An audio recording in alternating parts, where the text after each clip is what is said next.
ओम शांति।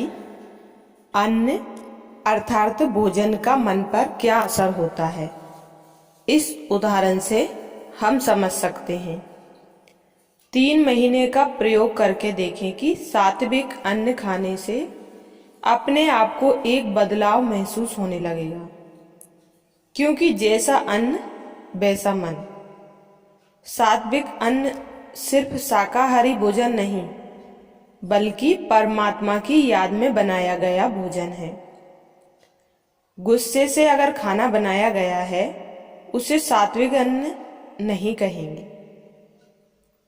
इसलिए खाना बनाने वालों को कभी भी नाराज, परेशान स्थिति में खाना नहीं बनाना चाहिए, और कभी भी माँ बहनों को या जो खाना बनाते हैं उनको डांटना नहीं, उनसे कभी लड़ना नहीं, क्योंकि वो किचन में जाके और आपके ही खाने में गुस्से वाली वाइब्रेशन मिला के आपको ही 1 घंटे में खिलाने वाले हैं।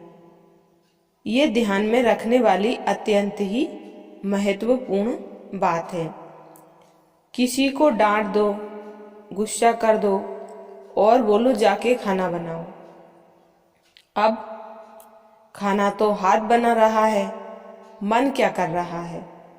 अंदर मन तो लगातार खिन्न है, तो वो सारे वाइब्रेशन खाने के अंदर जा रहे हैं।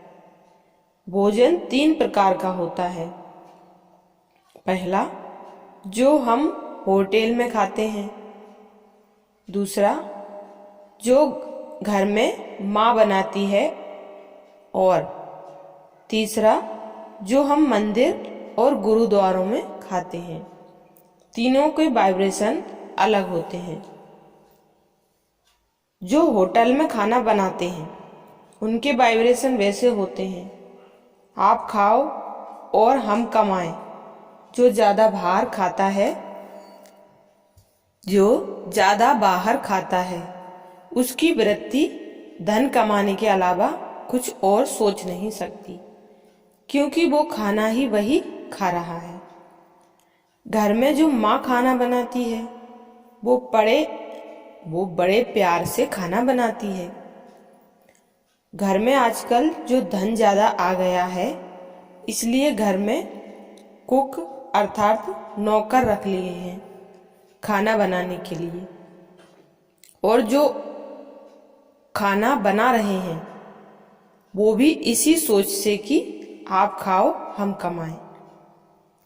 एक बच्चा अपनी माँ को बोले कि 1 रोटी और खानी है, तो माँ का चेहरा ही खिल जाता है।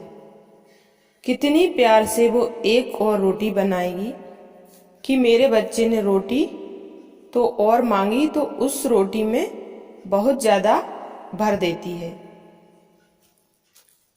कितनी प्यार से वो 1 और रोटी बनाएगी कि मेरे बच्चे ने रोटी तो और मांगी, तो उस रोटी में बहुत ज़्यादा प्यार भर देती है। अगर आप अपने कुक अर्थात नौकर को बोलो 1 रोटी और खानी है, तो वो सोचेगा रोज 2 रोटी खाते हैं, आज 1 और चाहिए, आज ज़्यादा भूख लगी है, अब मेरे लिए 1 कम पड़ेगी, या आटा भी खत्म हो गया, अब और आटा गूंथना पड़ेगा 1 रोटी के लिए। मुसीबत।